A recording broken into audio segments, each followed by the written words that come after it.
వందనాలండి. ఈరోజు మే 6 అబద్ధ బోధల వల్ల నాశనానికి దారి తీస్తాయి.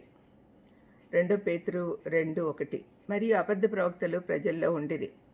అటువల్లే మీలోనూ అబద్ధ బోధకులుందురు.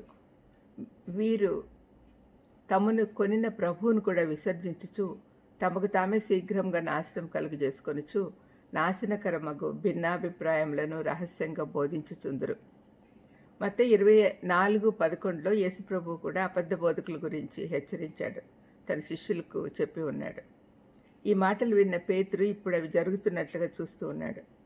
పాత నిబంధన కాలంలో ఏ విధంగా అబద్ధ ప్రవక్తలు నిజ ప్రవక్తలను విభేదించారో అదేవిధంగా ఈనాడు అబద్ధ బోధకులు క్రీస్తు యొక్క బోధలను వక్రీకరించే కాకుండా ఆయన అపొస్తలులు చేసిన బోధలు కూడా సరైనవి కావు అని బోధిస్తూ ఉన్నారు.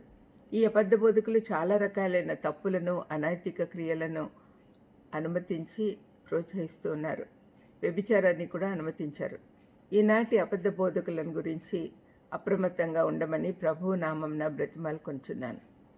పేతురు అబద్ధ బోధకులను గుర్తించుటకై 3 హెచ్చరికలు ఇస్తూ ఉన్నాడు.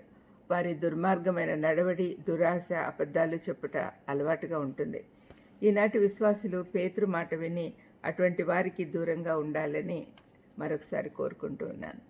ఈనాడు ఆహారం విషతుల్యమగుట అనేది అందరినీ పెడుతూ ఉంది.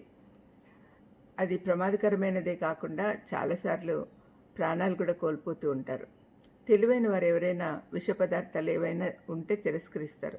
ఒకవేళ ఆహారం చాలా పసందుగా కనపడినా లేక ఎంత ఆకలి వేస్తున్నా కూడా తినరు వాళ్ళు. ఎందుకో తెలియదు కానీ ఆత్మీయ ఆహారం గురించి చాలామంది క్రైస్తవులు అది విషతుల్యమా మంచిదా అని ఆలోచించరు. ఆత్మ కంటే శరీరం అంత ప్రాముఖ్యమా? ఆలోచించండి. పేతురు ఈ అబద్ధ బోధకుల గురించి ఒక మాట ఎప్పుడు చెప్తాడు. వారు మన ప్రభువుని అంగీకరించటం లేదు అన్నాడు. యూదా ఏమో తన పత్రికలో మనకున్న ఒకే బోధకుని అంగీకరించరు అన్నాడు. యోహాన్ అయితే వారు తండ్రిని కుమారుని అంగీకరించరు అంటున్నాడు. వారు మాయమాటలతో విశ్వాసులను నమ్మించ ప్రయత్నిస్తారని పేతురు వారి గురించి చెప్పాడు. బాధ కలిగించే విషయం ఏమంటే చాలామంది ఆ నాశనానికి తీసుకెళ్లే మార్గంలో వెళ్ళటకు ఇష్టపడుతూ ఉన్నారు.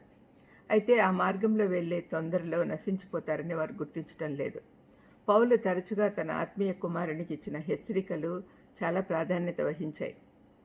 1 తిమోతి 4:13 నేను వచ్చే వరకు చదువుట ఎందును, హెచ్చరించుట ఎందును, బోధించుట ఎందును జాగ్రత్తగా ఉండుము అన్నాడు.